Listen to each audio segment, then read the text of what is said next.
कहते हैं कुछ यादें मरने के बाद भी जिंदा रहती है। कुछ रिश्ते वक्त के पार जाकर भी कभी छूट नहीं पाते और कुछ प्रेम एक जन्म की नहीं जन्म जन्म तक चलता है।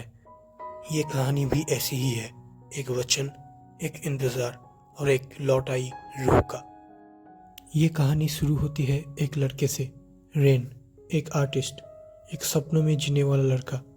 हर शाम वो जंगल की तरफ देखता था जहाँ से एक आवाज़ उसे बुलाती थी, एक ऐसी आवाज़ जो शायद कभी सुनी थी या फिर कभी भूली ही नहीं।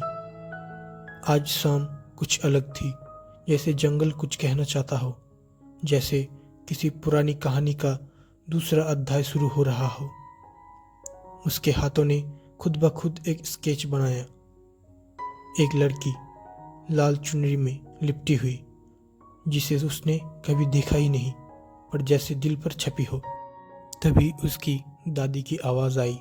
उसने कहा, रेन, शाम हो गई है, जंगल के पास मत जाना, आज पूर्णिमा है। पर रेन का मन जंगल के उस खामोशी में खो चुका था। उसने कुछ नहीं कहा, सिर्फ इतना बोला, मैं बस थोड़ी हवा ले रहा हूँ। उस रात जंगल में एक अजीब सी खामोशी थी। हवा भी रुक गई थी, पेड़ भी चुप था, जैसे पूरा जंगल एक कदम का इंतजार कर रहा हो। रेन एक लंठन लेकर जंगल की ओर चला। उसकी आंखों में डर नहीं था, सिर्फ एक आवाज का पीछा कर रहा था, जैसे उसका दिल कह रहा हो कोई उसका इंतजार कर रहा है। जंगल के बीच फायरफ्लाइज चमक रही थी और तभी एक रूप उस मिस्ट में उभर कर सामने आया। चांदनी में एक लड़की रोशन थी, सफेद ड्रेस में। वो किसी रूह की तरह थी, पर उसके चेहरे में एक इंसान जैसा दर्द था। रेन उस रूह को देख रहा था, जैसे उससे पहले भी कभी देखा हो, किसी और समय में, किसी और जन्म में। लड़की ने सिर्फ आंखों से कहा, जैसे वो अपने होने की सबूत दे रहा हो, जैसे कह रही हो, तुम मुझे देख सकते हो। रेन ने महसूस किया, दर्द से ज्यादा अपनापन है उस रूह में, जो उसे तोड़ भी रहा था और जोड़ भी। चांद पानी में चमक रहा था और वो दोनों झील के पास आके खड़े हुए, जहाँ यादें पानी से भी ज्यादा गहरी थी। लड़की कह रही थी, मैं सब कुछ महसूस कर सकती हूँ पर छू नहीं सकती, जैसे वो होकर भी यहाँ नहीं थी।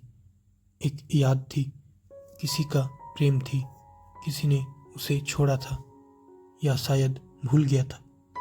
रेन के लिए वो सपने जैसी थी, पर वो थी एक रूह, एक कहानी, एक अधूरा पल।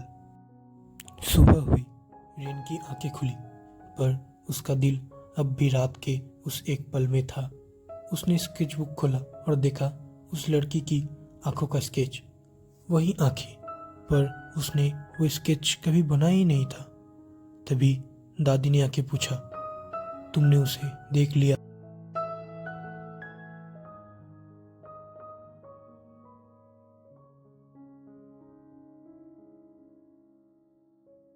पर उसके चेहरे पे सब कुछ लिखा था। दादी ने बताया, उस लड़की का नाम आयका था। लाल चुनरी उसकी पहचान थी, पूरे गांव में मशहूर थी। एक रात वो जंगल में चली गई और कभी वापस नहीं आई। कहते हैं उसकी रूह अब भी जंगल में भटकती है, किसी का इंतजार करती है।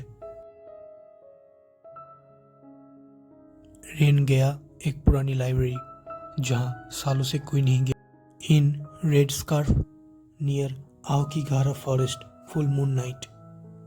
रेन समझ गया, ये सिर्फ कहानी नहीं थी, ये सब सच था। दूसरी पूर्णिमा की रात रेन वापस गया उसी जंगल में, उस आवाज का पीछा करता हुआ। फिर उस रूह के सामने खड़े था। आयका वापस आई, उसकी आंखों में एक पुरानी पहचान थी, जैसे याद कर रही हो उसे, जिसे उसने जन्म पहले छोड़ा था। रेन के मन में एक झलक थी, झील, एक वचन, एक जन्म। आयका ने कहा, अगली पूर्णिमा में तुम्हें सब कुछ बताऊंगी।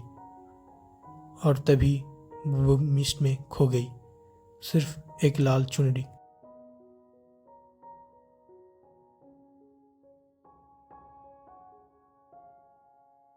जमीन पर रह गई। रेन ने उस चुनरी को उठाया और सिर्फ एक बात कही, मैं वापस आऊंगा हर बार।